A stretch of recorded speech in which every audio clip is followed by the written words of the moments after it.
Olá, boa noite. Seja bem-vindo ao Jornal da Record. Quinta-feira de depoimentos importantes à Polícia Federal.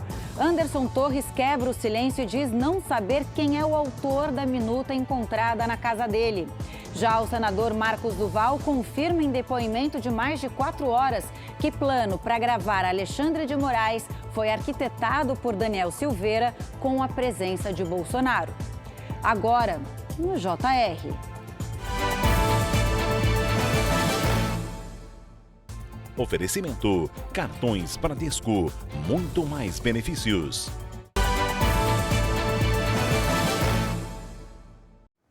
Somente nesta quinta-feira, criminosos levaram pelo menos 2 celulares de motoristas que pararam num cruzamento movimentado do centro de São Paulo. Foram flagrantes da nossa equipe de reportagem. A repetição de casos aumenta a sensação de insegurança na maior cidade do país.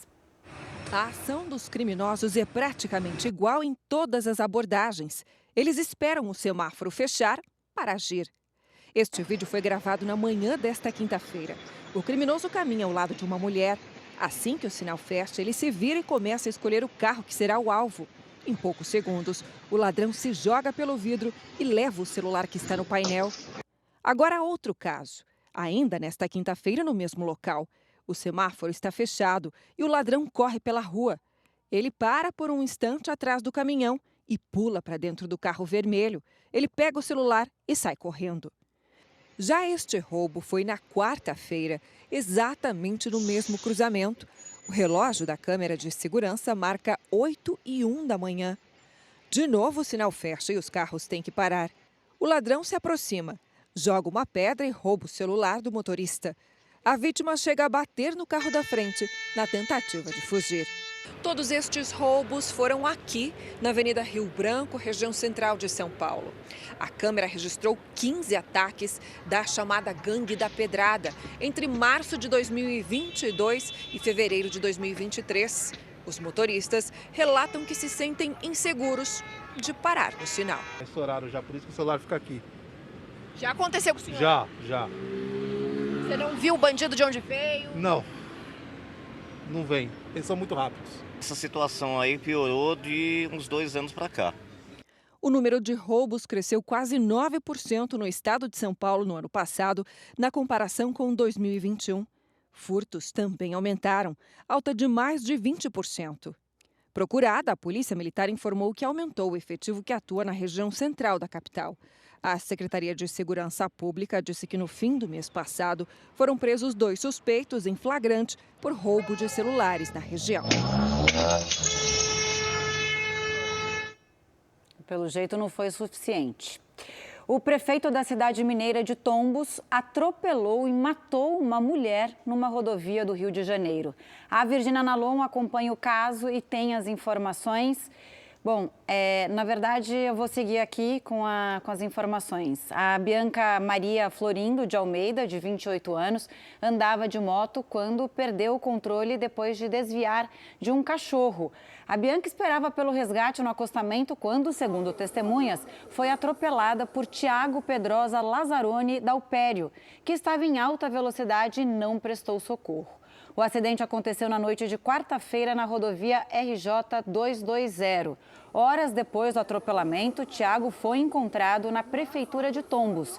Ele prestou depoimento à polícia do Rio e alegou que não socorreu a Bianca, pois não viu a vítima caída e que o local também não era sinalizado.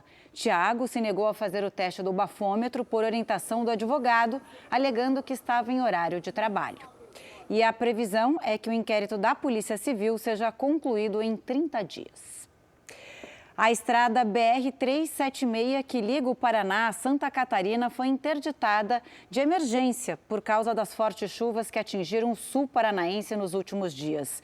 O Mark Souza traz as informações. Boa noite, Mark.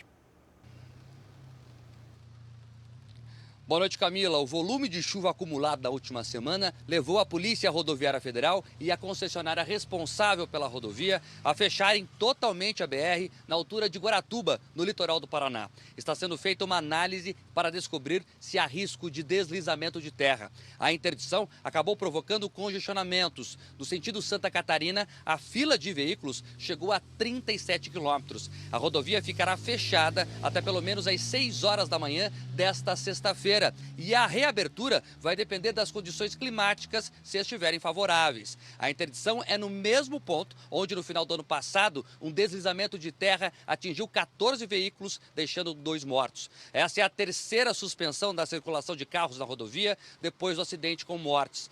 Todas as interdições foram causadas pelo mau tempo e o aumento de risco de novos deslizamentos. Camila.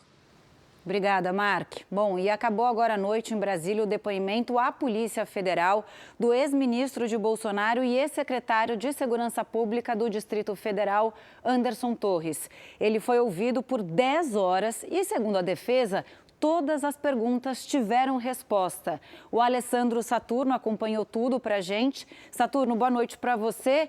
O que você destaca como os principais pontos do que disse Anderson Torres? Oi, Camila, boa noite para você e a todos que nos assistem. Olha, o tema principal foi a minuta encontrada na casa dele, que previa aí a imposição de um estado de defesa no TSE. Sobre essa minuta, Torres disse desconhecer o documento e também não sabe quem o elaborou. Disse também nunca ter levado a minuta ao presidente Jair Bolsonaro. Ele ainda apresentou a versão dele sobre os ataques extremistas que ocorreram aqui em Brasília. Disse que a Polícia Militar do Distrito Federal não seguiu o plano feito por ele para o dia 8 de janeiro. Torres falou também que não esqueceu o celular nos Estados Unidos, mas que perdeu o equipamento. Segundo ele, todas as conversas profissionais e pessoais que ele teve estavam no aparelho. Lembrando, que Torres é investigado e está preso por omissão dolosa, por conivência nos ataques que ocorreram à sede dos 3 poderes aqui em Brasília no dia 8 de janeiro. Camila. Saturno, continua comigo, porque hoje foi um dia bastante agitado em Brasília, O senador Marcos Duval, do Podemos, também prestou depoimento nessa quinta-feira à Polícia Federal, isso por determinação do ministro do STF, Alexandre de Moraes, que está à frente do inquérito dos atos antidemocráticos. Na saída, Duval falou com a imprensa, Saturno? O que ele disse aos jornalistas? Camila, o senador ele explicou como foi o encontro dele no ano passado, que ocorreu aí com o ex-presidente Jair Bolsonaro e com o deputado Daniel Silveira. Bom, lembrando que Duval ele chegou à sede da Polícia Federal aqui em Brasília por volta das 5 da tarde e deixou o local às 9 da noite. O senador revelou aí um suposto plano para a gravação clandestina do presidente do TSE, Alexandre de Moraes, com a finalidade de comprometê-lo e inviabilizar a diplomação da posse do presidente Lula. Segundo Marcos Duval, essa ideia foi de Silveira e Bolsonaro não se pronunciou. O objetivo, Camila, na prática seria aí tentar conseguir provas em que constatassem o desrespeito de Alexandre de Moraes à Constituição e dessa forma tendo aí a possibilidade de anular a eleição. Vamos ouvir. Eles me perguntaram como é que foi a reunião, quem estava participando da reunião, era só eu, o presidente e o Daniel. O Daniel que puxou o assunto como se fosse, a ideia dele era que pudesse resolver um problema dele e do presidente. Tipo, se o senador topar fazer essa gravação, que o Daniel tinha uma estrutura, ele até cita a questão de operações especiais, não sei que operações especiais é essa. O que ficou muito claro, que até eu fiz questão de mostrar para os delegados, a conversa eu relatando para o ministro que o presidente não tinha ciência e que era uma insistência do Daniel. E está lá eu reportando isso ao ministro Alexandre de Moraes.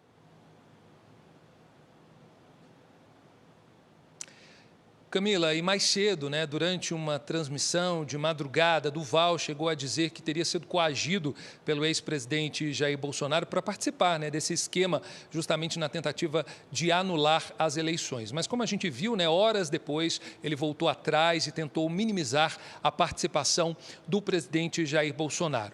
Ainda na Polícia Federal, Duval foi questionado sobre essa minuta que foi encontrada aí na casa de Anderson Torres, ex-ministro de Jair Bolsonaro e também ex-secretário de Segurança Pública aqui do Distrito Federal. Ele disse que nunca ouviu falar desse documento e também não sabe o que é. Camila. Certo, obrigada, viu, Saturno? Várias versões do senador, né? Obrigada pelas informações, a gente já volta a conversar. E o presidente nacional do PL, Valdemar Costa Neto, também prestou depoimento à Polícia Federal. Ele minimizou a declaração de que havia esboços de documentos para anular as eleições, como ele havia dito mesmo, né, na casa de todo mundo. Segundo Valdemar, a frase foi uma metáfora. E o ex-deputado federal Daniel Silveira passará por uma audiência de custódia no Rio de Janeiro nesta sexta-feira. Ele está preso numa cadeia pública na zona norte da cidade.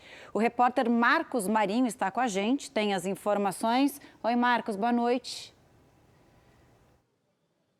Oi, Camila, boa noite para você. A audiência de custódia do ex-parlamentar está prevista para acontecer à 1h da tarde desta sexta-feira. O ex-deputado Daniel Silveira foi preso em Petrópolis, na região serrana do Rio. A prisão foi determinada pelo ministro Alexandre de Moraes, do Supremo Tribunal Federal, em razão do descumprimento de medidas cautelares definidas pela Suprema Corte em abril do ano passado, quando o ex-parlamentar foi condenado por incitar atos antidemocráticos. Na decisão, Moraes ressaltou que Daniel Silveira acumulou mais de 4 milhões de reais em multas por não seguir o que foi determinado. Disse ainda que Daniel Silveira danificou o equipamento de monitoração eletrônica e que voltou a fazer ataques contra o Supremo Tribunal Federal. A defesa do ex-parlamentar contesta essa prisão e argumenta que Daniel Silveira já recebeu o perdão presidencial do ex-presidente Jair Bolsonaro. Camila. Mais uma peça, né, em tudo que aconteceu hoje. Obrigada, Marcos, pelas informações. E a Câmara dos Deputados aprovou a indicação de Jonathan de Jesus para a vaga no TCU, o Tribunal de Contas da União. O deputado federal do Republicanos foi o mais votado no ano passado em Roraima. O Alessandro Saturno está de volta aqui com a gente com as informações. Diga, Saturno. Camila, Jonathan de Jesus, ele foi indicado pela liderança do Republicanos e ainda contou com o apoio de 7 partidos. O deputado está aí no 4º mandato. Agora, lembrando, né, que o nome de Jonathan ainda precisa passar pela análise do Senado. Se confirmada a aprovação, ele assumirá a vaga aberta por conta da aposentadoria da ministra Ana Reis. A ex-deputada de Pernambuco, pelo PSB, integrou o TCU entre 2011 e 2022. Jonathan de Jesus é formado em medicina e defendeu em plenário que as decisões do Tribunal de Contas da União devem ser técnicas e não políticas. Lembrando que é o TCU que analisa as contas do governo. Camila, eu volto com você. Excelente noite. Excelente noite para você. Obrigada pela parceria. Até mais, Saturno. Bom, agora a gente vai ao fechamento do mercado financeiro aqui no nosso telão. O dólar segue em tendência moderada de queda. A moeda americana chegou a ser cotada abaixo dos R$ 5,00 nessa quinta-feira, mas acabou o dia em R$ 5,04, o menor valor desde agosto do ano passado.